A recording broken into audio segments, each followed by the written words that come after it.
अस्सलामुअलैकुम, मैं हूँ अरीज फातिमा। आज सुबह से ही मामा का पारा काफ़ी हाई था। बाबा ड्यूटी पे चले गए थे और डांट मुझे खानी पड़ी। मामा ने मुझे गुस्से में समझाया कि अरीज बेटा, आज मुझे बिल्कुल तंग नहीं करना, मुझे बहुत सारे काम हैं और ये कपड़े मैंने आपको चेंज करवा दिए हैं, इनको तो बिल्कुल भी गंदा नहीं करना। मम्मा ने मुझे समझाया ही था कि मैंने देखा दादू छत पे जा रही है। मैंने दादू को बोला मैं भी साथ जाऊंगी। आप छत पे क्या करने जा रही हैं? दादू ने बोला बेटा मैं यहाँ गंदम साफ करने आई हूँ, आप यहाँ साइड पे बैठो, आगे मत आना, फिर आपके कपड़े गंदे हो जाएंगे और आपकी मम्मा आपको मारेंगी। अरीज बोली ओहो दादू, मम्मा कौन होती है मुझे मारने वाली, देख लेंगे मम्मा को भी, आने दे मुझे आगे। ये कह के गई अरीज फातिमा दादू की हेल्प करने, गंदम साफ करवाने। अरीज फातिमा को क्या पता था कि मामा ऊपर आ जाएंगी देखने। इतनी ही देर में मामा ऊपर आ गई। मामा ने देखा कि अरीज फातिमा तो गंदम में घुसी हुई है। मामा ने आके अरीज को दो लगाई और अरीज को बोला मैं बताऊं आपको कि मैं कौन होती हूँ। मामा मुझे उठा के नीचे रूम में ले आई, फिर मेरे कपड़े चेंज करवाए और बोला कि अब आप यहाँ रूम में ही रहेंगी, इधर से कहीं नहीं जाएंगे। अरीज फातिमा ने मामा को बोला मामा आई एम सॉरी, मुझे नहीं पता था कि मेरे कपड़े गंदे हो जाएंगे, नेक्स्ट मैं ऐसा नहीं करूँगी। मामा मुझे बाहर जाने देना, मैं रूम में क्या करूँगी, मैं तो रूम में बोर हो जाऊँगी। मामा ने बोला फिर मैं आपको एक शर्त पे बाहर जाने दूँगी कि अब आप कपड़े गंदे नहीं करेंगी, अगर आपने अब कपड़े गंदे किए तो मैं आपको बहुत मारूंगी। अरीज खुश हुई और मम्मा ने फिर अरीज को बेड से नीचे उतार दिया। अरीज बड़ी स्पीड से अपने कमरे से बाहर गई। अरीज ने सोचा मम्मा तो रूम में काम कर रही हैं, मैं फिर बाहर जाके मस्तियाँ खेलियाँ कर लेती हूँ। अरीज गई किचन में, मम्मा ने अरीज को आवाज़ दी अरीज। अरीज फौरन भागी भागी बाहर आई। मम्मा ने पूछा आप किचन में तो नहीं हो? बोली नहीं मम्मा देख ले मैं तो बाहर हूँ।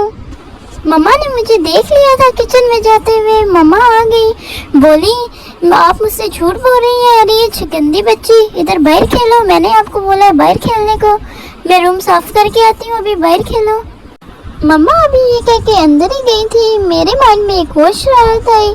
मैंने सोचा क्यों ना वॉशरूम में जाके शावर खोलूं और नहाया करूं, मम्मा को क्या पता चलेगा।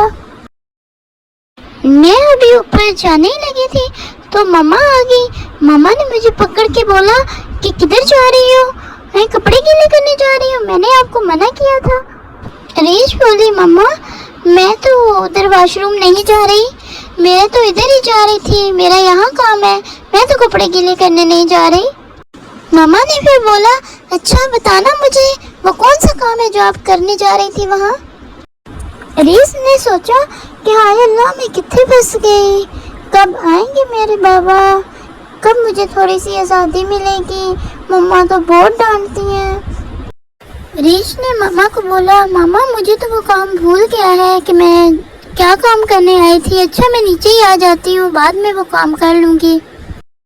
मामा ने बोला मुझे सब पता है कि क्या काम करने आई हो, चलो उठा के तुम्हें मैं बाहर बिठा आती हूँ, कभी यहाँ अंदर तुम वॉशरूम में जाती हो, कभी किचन में चली जाती हो।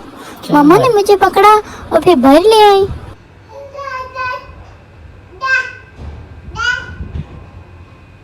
अरीज फातिमा मामा को गुस्से में बोली कि मामा मैं अब किधर जाऊँ, मैं भी तो यहीं खेलूंगी ना, आने दे आप मेरे बाबा को, मैं आपकी शिकायत लगाऊंगी उनसे। ये क्या कि अरीज फिर बाइक की तरफ गई तो मामा ने पकड़ लिया। मामा ने मुझे डांटा, बोला मेरी शिकायतें लगाओगे बाबा को, मैं कौन सा डरती हूँ आपके बाबा से। एक बार फिर से मामा ने मेरे कपड़े चेंज करवाए तो बाबा मेरे लिए आइसक्रीम लेके आ गए, तो मैं आइसक्रीम खा रही थी, मेरे कपड़े फिर से गंदे हो गए। इस बार मम्मा ने तो ऐसा कुछ नहीं कहा, पापा के सामने बिल्कुल ही बदल गई। बोली कोई बात नहीं बेटा, मैं धो दूंगी, आपके कपड़े चेंज करवा दूंगी। मैं काफ़ी हैरान थी कि मम्मा को क्या हो गया, सारा दिन मेरी इतनी कुट लगाई है लेकिन अभी पापा के सामने कैसे लाड कर रही है। इस ख़त्म होती आइसक्रीम के साथ आज का मेरा व्लॉग भी ख़त्म हुआ। मुझे अपनी दुआओं में याद रखिएगा। अल्लाह हाफिज़।